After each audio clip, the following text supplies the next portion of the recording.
Yo, what is up, guys? Welcome to this episode of the Live Train Perform podcast. I'm your host, Shaun Kober. During today's short episode, I'm going to be answering a question from one of my followers/listeners. I went away for the weekend and did a little mini staycation in the north of Phuket. I turned my phone off, did somewhat of a tech fast as well as a food fast, digital detox. I journaled. I napped, I walked along the beach, I chilled, read, etc. So I asked a question on my Instagram, which I'm going to answer in today's episode because it is definitely relevant for a lot of people around the world, particularly people in Australia at the moment who are going through the lockdown processes again. So I've just got back to work over the last couple of days. Last Thursday, the gym reopened, so I could go back to work, but I hadn't been able to work at the gym for 3 months prior to that. The question that I'm going to be answering comes from Maddie Mack, and his question is, what are the things that you did to protect your mental health during lockdown, deal with loss of tribe and social connection? Great question, mate.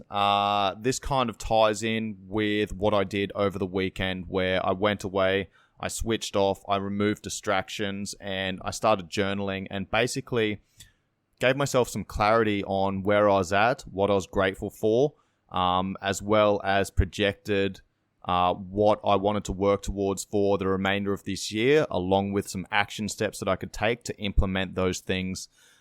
So going back to the first lockdown last year in March, I actually, once the gym closed, I wrote down all of my values, everything that was important to me. And if you're watching this on YouTube, I've got that piece of paper right in front of me. If you're listening to this on the podcast, then I will attach the the social media post that I did last year that lays everything out. So basically, I looked at what was important to me. I wrote down my list of values as my 3 main headings, and then I put in some subheadings around those 3 main headings. All right, so my main headings were health and immune system, growth and development, and then relationships and finances. Okay, under the main heading, which was my number 1 priority, was health and immune system, was my subheadings of sleep, hydration, hormones, gut health, nutrition, movement, meditation, and sunlight. So that meant that when I was looking at my calendar and my schedule on a day-to-day basis, I was making sure that I was doing a number of those things under those subheadings every single morning to kick off my day, because that was my number 1 priority. Okay. Then my growth and development was my second priority. I just started my podcast, so those subheadings were podcast content creation, purpose, schedule, Thai lessons, courses, write articles, listen to podcasts, and read books. So when I look at those subheadings, I was also looking at my calendar and slotting in times where I was going to work on those things. My third main heading was relationships and finances, and the subheadings were spend only what you need, mates, minimalism, 3 calls per week minimum, family, and online coaching. So again, look at my calendar, look at my schedule. Where can I slot these things in? Where can I organize basically my life and all of these things that I want to achieve and prioritize? Where can I put them into my schedule? Okay, and then I basically just organized my schedule on a day-to-day basis to ensure that I was doing all of those things. And some mornings when, I was feeling a little bit flat, I was feeling a little bit tired, then instead of, maybe doing a hard, heavy training session, I might have just got some sunlight, did a little bit of a stretch, made sure I drank heaps of water, etc. Okay, eat good food to make sure I maintain gut health and immune system. All right. But then what I would do is, instead of doing podcast content creation, which obviously takes a lot of research, a lot of energy, etc., then, maybe I'll jump on my phone and call some friends or family or people that I want to connect with, my tribe, and build that social connection. Okay. Then there was other days where I was feeling good. I was in a little bit of a flow state. I was feeling quite creative.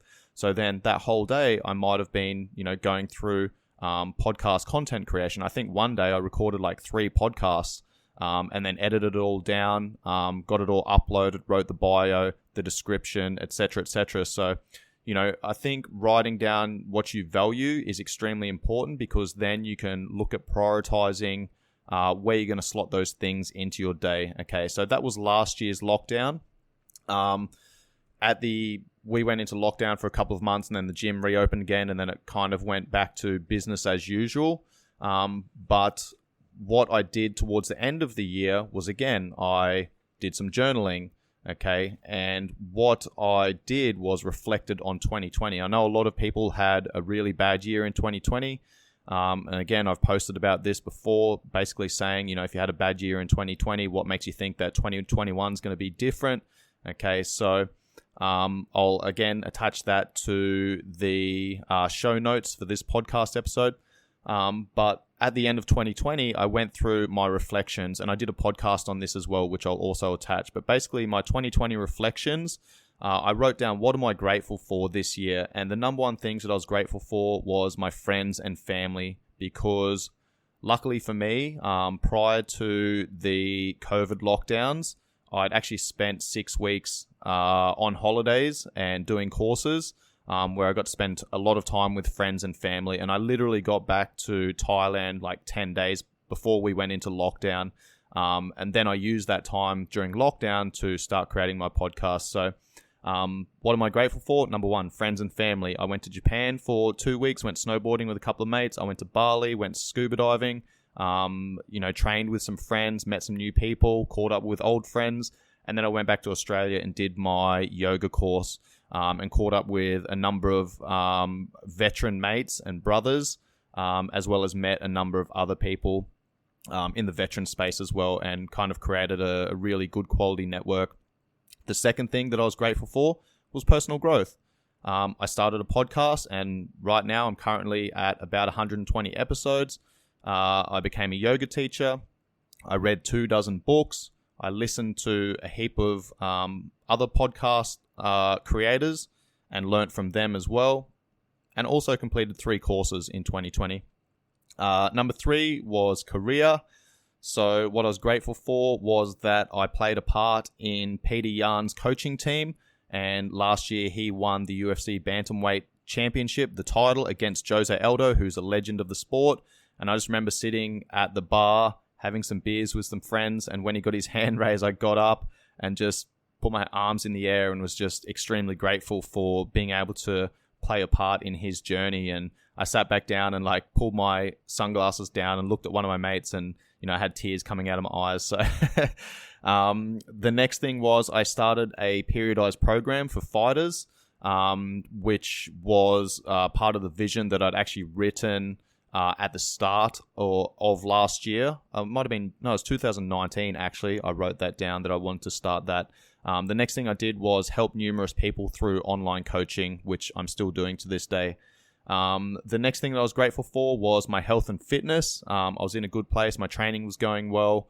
I played in a couple of rugby tournaments, and I ended up winning most valuable player in the Southern Province region rugby tournament. We won that tournament and then went to Bangkok and played in the national championship there, where unfortunately I injured my hamstring. I tore it and was out for the rest of the tournament, but that's something that I'll talk about next. Then the next thing I was grateful for was the travel. Obviously, I got that travel to go back home, go to Japan, go to Bali, catch up with friends, family, etc. But what I also did was I knew that I couldn't travel overseas, so I ended up buying myself a car. Now, I didn't think that I'd ever need a car. In Thailand, everything's pretty close. I've got a scooter, I've got a motorbike, but I decided to buy a car because I knew I couldn't travel overseas, and I was like, well, now's a good time to get a car, drive around Thailand, spend this time to, explore and go off the beaten path. And, I covered 5,500 kilometers around Thailand and went to some amazing places and, got to see some of these places that are typically full of tourists. Didn't have anyone there. There was, I think, 4 or 5 days where I could count on one hand how many foreigners I saw, which was really awesome. For me, obviously terrible to see for the tourism industry, but it was great for me to be able to experience that. Now, over this last weekend, what I did with my journaling was I looked at 2021 so far, and I went through some fixes, some improves, and some sustains. Once I did that, then I did some projections. I wrote down my visions for what I want to achieve for the remainder of this year, along with action steps, which is something I'm going to share with you guys now, which ties into the original question. Okay, so my number one fix was my injuries. Since I tore my hamstring in that tournament, that rugby tournament, I've had a number of injuries since then. I dislocated my shoulder a couple of times. I've tweaked my back a couple of times. I'm sure I've had a number of other things come up, but I can't remember right now. But yeah, I pretty much had a pretty terrible run with injuries. So my fix for the first part of this year is to... or moving forward is to make sure that I prioritize mobility, corrective exercise, dysfunctional movement patterns, etc. Start addressing that stuff. Make sure that I give my body the love, the care, the maintenance that it requires for me to be able to train the way that I want to, live the way that I want to, etc. Okay. So I've written out my training schedule. I've written out what I'm going to do, when I'm going to do it, when I'm putting that into my day, etc. So that's basically my fix, the thing that I need to work on. Okay. The next thing I wrote down was improve. My improve for this year, on reflection of this year so far, is my social connection. I'm quite disciplined. I'm quite structured when it comes to ticking off things that I want to achieve in regards to podcast content creation, YouTube channel, Thai lessons, study, PTs, online coaching, my own training, etc., etc. So, I'm juggling a lot of things. But in saying that, my social connection is lacking a little bit. So I wrote that down as an improve. So my action steps for building that social connection is to make sure I call 3 people per week, friends and family. Okay, so on my whiteboards in front of me, one of my personal priorities was 3 calls to friends and family. I've written down 6 names to call this week. Okay, I already called 1 last night. So I've got another, 5 or 6 days to call at least 2 more people. The next thing is social meetups. I've booked in with a couple of friends to go and have dinner with them tonight because I haven't caught up with them for a while. I'm going to make sure that I do that twice this week. Obviously if you're in lockup, then you're probably not going to be able to do that. So, making sure that you make time for calls, organize with people, align with their schedule, align with your schedule, jump on the phone, do some FaceTime, WhatsApp, whatever. Even better if you can get a group of people on board, a bunch of mates that you can get on a phone call with and, just catch up, talk shit, etc. To tie into that, I typically go back to Australia every Anzac Day because Anzac Day is an extremely important day for me to go home and catch up with my friends and reminisce on, our time in the military, tell stories, talk shit, throw some beers back, have a good time, just be around each other, etc. Now, obviously... this year I didn't get to do that. Last year I didn't get to do that. But what we did was organize big group Zoom calls. So, last year I literally sat at home and, cracked a bottle of Johnny Walker and just sat here and sipped a few drinks, jumped on a heap of different Zoom calls. I think I jumped on maybe 5 or 6 different Zoom calls and just caught up with friends that I hadn't seen for, some of them 5, 6, 7, 8, 9, 10 years. So that was really cool to... obviously it's not the same as being there in person with someone, but you still do get that connection and you still do create that tribe mentality. So I think that's a big one for people dealing with a social connection, loss of tribe, is just, making time to organize with a bunch of friends to be able to get on a call and, look each other in the face on a video call is typically better than just a voice call. The next thing I want to improve is my time management. Again, I'm juggling a lot of different things. So I've actually written down the things that I'm going to prioritize on a day-to-day basis, tying in with everything that I'm doing, but each day is kind of going to have a theme. So what I've written down is to batch my tasks. So that means, I might record a podcast, then I might edit a previous podcast, then I might upload that to my hosting platform.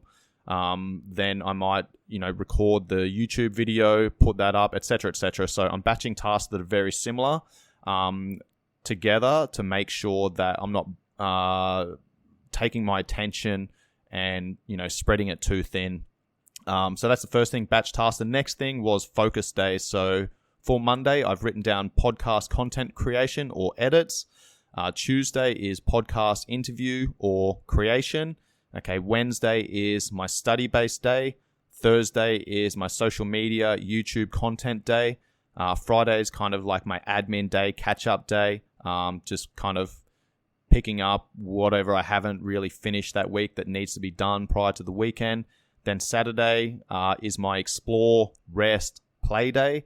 And then Sunday is my reflect, project, and prepare day so that I can, look back on the week that was. I can look forward to the week that is coming, and then I can prepare for that week as best I can. And then the next thing is my sustain, which is my lifestyle balance. I've got a really good lifestyle balance. Again, I organize everything. I'm quite disciplined. I'm quite structured. That means that I can be proactive and on the front foot, which allows me to be flexible when I need to be, because I'm all over the things that I need to do, I need to get done.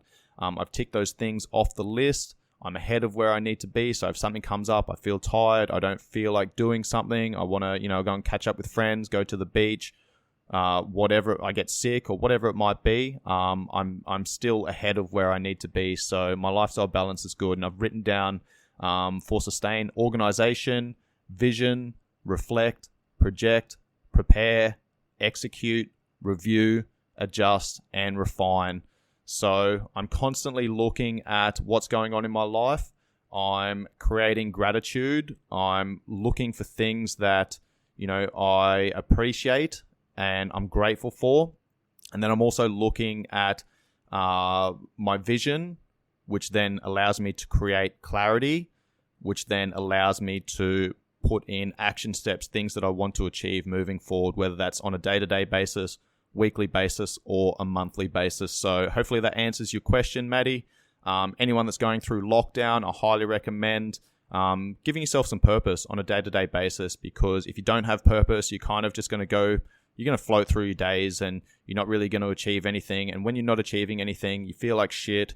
You lose motivation, you lose drive, you don't want to get out of bed, you fucking eat comfort food, and you just generally feel like shit. So what I'd recommend for people going through those lockdowns is just, setting your schedule up and doing things that bring you fulfillment, and not only bring you fulfillment, but allow you to achieve things every day. Because in my mind, achievement it's the essence of life. Like, if you can achieve things every day that bring you fulfillment and contentment, then you win the day. And if you can do that on a weekly basis, you win the week. You do that on a monthly basis, you win the month. You do that on a yearly basis, you win the year. And not every day has to be perfect, okay? We're not working towards perfection, we're working towards progress. As long as we win more days than we lose within a week, we've won the week. We do that over a month, we do that over a year, etc., etc. So this question's actually come at a good time, because I've recently written down a number of things for another project that I'm working on. Someone asked me a question on what focus means to me, and what I wrote down is that focus is the ability to minimize distractions and drive awareness and attention towards a desired outcome by creating an intention that leads to action. So where attention goes, energy flows. The sun's rays alone cannot hurt you unless you expose yourself to them for too long. If you use a magnifying glass, however, you can focus the rays of the sun. Those focused rays can create fire, which can either sustain life or destroy life.